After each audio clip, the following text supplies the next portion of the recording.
मैं एक क्रिश्चियन हूँ और मैंने नोट किया है कि किस तरीके से हमारे यहाँ के पादरियों को जेलों में बंद किया जाता है। कहा जाता है कि बाइबल रखी हुई है, ये एक एविडेंस है। क्या बाइबल रखना गुनाह है? हम इस देश के नागरिक हैं, हम इस देश की मिट्टी में पले हैं, इस देश की मिट्टी में ही मिल जाएंगे, इस देश के नागरिक हैं। और क्या बोलते हैं, इस देश की लड़ाइयों में जो देश की आज़ादी हुई उसमें बहुत से क्रिश्चियंस लोगों ने अपना वो दिया है। यहाँ तक कि मेरे फादर ने बर्मा की लड़ाई में अपनी आज़ादी को उसमें अपना खून दिया है।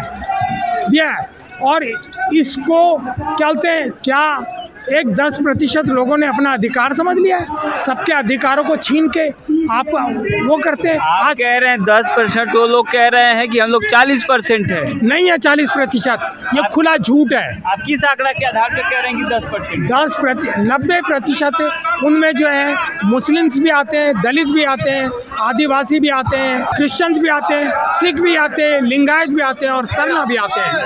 खुला अधिकारों का एक मजाक बनाया हुआ है। इतिहास को बदला जाता है, शहरों के नाम बदले जाते हैं, सड़कों के नाम बदले जाते हैं, हथियारों में भी धर्म घुसा हुआ है, रंग में भी धर्म घुसा हुआ है।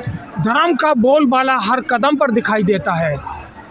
क्या हमें अपने अधिकारों का, हमें अपने धर्म मानने का क्या हमें हक है या नहीं?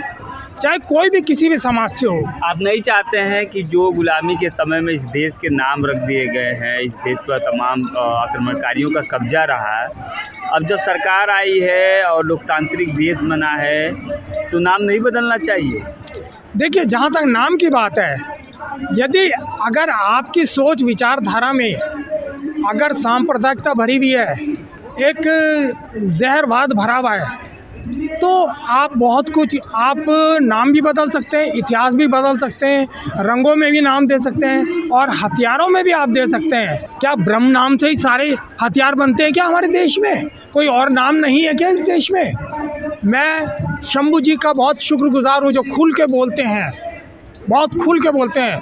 रतन लाल जी का बड़ा धन्यवाद देता हूँ कि बहुत खुल के बोलते हैं। सवाल आपसे है कि कौन सांप्रदायिकता फैलाता है? सांप्रदायिकता, देखिए, इस सांप्रदायिकता में बहुत से जोड़ बाकी हैं और जो माइनर कम्युनिटीज़ के लोग हैं, सच को छिपाया जाता है, झूठ को हाईलाइट किया जाता है। क्या सच है क्या झूठ है लोगों को गलत बताया जाता है। फॉर एग्ज़ाम्पल, अब मैं आता हूँ धर्मांतरण पे कहा जाता है कि लालच दे के बनाया जाता है। मैं कहता हूँ आप मुझे दीजिए, कितना देते हैं? देश में धर्म की आज़ादी है और हमें संविधान आज़ादी देता है कि आप किसी भी धर्म को अपना सकते हैं। बिल्कुल ठीक कहा आपने, ये एक संवैधानिक अधिकार है। हमें हमारे धर्म के लिए आज़ादी दी गई है, तो हमें इसमें क्यों रोका जाता है? क्यों बार बार हमारे चर्चों को तोड़ा जाता है? कौन रोकता है, कौन तोड़ता है? एक विशेष वर्ग है, मैं नाम नहीं लूँगा, जो धर्मवाद की आड़ में खुद पर्दे के पीछे रहते हैं, खुद पर्दे, और 3 शब्द का इस्तेमाल करते हैं: ज़बरदस्ती, लालच और कि इनका ज़बरदस्ती कोई किसी के साथ नहीं कर सकता। सब बालिक है, सब में सोच समझ है, कोई किसी के साथ ज़बरदस्ती नहीं कर सकता। लालच की बात है, कोई किसी को लालच नहीं दे सकता है, ना दिया है ना देगा। क्रिश्चियंस के पास कुछ नहीं है, बड़ी मेहनत से अपना कमाते हैं और खाते हैं और पसीना बहा के जब जाके अपने बच्चों को पालते हैं। वो भेदभाव, खुला भेदभाव किया जाता है। ना नौकरियों में आरक्षण है, ना राजनीति में आरक्षण है, कहीं भी किसी प्रकार का कोई आरक्षण नहीं दिया जाता है।